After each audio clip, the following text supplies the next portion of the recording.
Welcome back to my channel. സദ്യക്ക് ഒഴിച്ചുകൂടാൻ പറ്റാത്ത ഒരു പ്രധാന വിഭവമായ കുറുക്ക് കാളന്റെ റെസിപ്പി നോക്കിയാലോ ഇന്ന്. ഒരു ചട്ടിയിലേക്ക് നന്നായി കഴുകി വൃത്തിയാക്കിയ കായും ചേനയും ചെറിയ കഷ്ണങ്ങളാക്കി അരിഞ്ഞിട്ട് ഇട്ട് കൊടുക്കുക. ഇനി ഇതിലേക്ക് ആവശ്യത്തിന് വെള്ളവും കുറച്ച് മഞ്ഞൾപ്പൊടിയും ഉപ്പും 1 ടേബിൾ സ്പൂൺ എരിവുള്ള മുളക് പൊടിയും കൂടി ഇട്ട് നന്നായിട്ട് വേവിച്ചെടുക്കുക.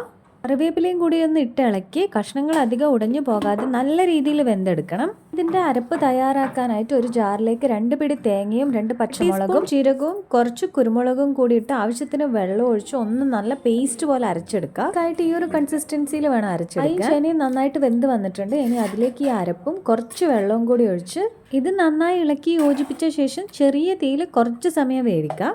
കളർ ഇച്ചിരി കുറവാണെന്ന് തോന്നിയിട്ട് ഞാനൊരു കുറച്ച് മഞ്ഞൾ പൊടിയും കൂടി ഇട്ട് നന്നായിട്ട് മിക്സ് ചെയ്ത് കൊടുക്കുന്നുണ്ട്. ഉപ്പ് കുറവാണെന്ന് തോന്നുകയാണെങ്കിൽ കുറച്ച് ഉപ്പും കൂടി ഇട്ട് നന്നായിട്ട് മിക്സ് ചെയ്തിട്ട് പുളിയുള്ള തൈര് ഒന്ന് മിക്സിയിലിട്ട് കറക്കി എടുത്തതാണിത്. ഇതും കൂടി ഒഴിച്ച് ഒന്ന് നന്നായിട്ട് മിക്സ് ചെയ്യുക. കൈവിടാതെ വേണം ഇത് ഇളക്കി കൊടുക്കാൻ വേണ്ടിയിട്ട്. ഈ സമയത്ത് തീ നന്നായിട്ട് സിമ്മിൽ വെച്ചിട്ട് വേണം ഇളക്കി കൊടുക്കാൻ. ഇത് ഒഴിച്ചു കഴിഞ്ഞാൽ പിന്നെ കാളനിനി തിളപ്പിക്കാൻ പാടില്ല. തിളച്ച തൈര് പിരിഞ്ഞു പോകാൻ സാധ്യതയുണ്ട്. അപ്പോൾ നമ്മളെ കാളൻ ഇവിടെ റെഡി ആയിട്ടുണ്ട്.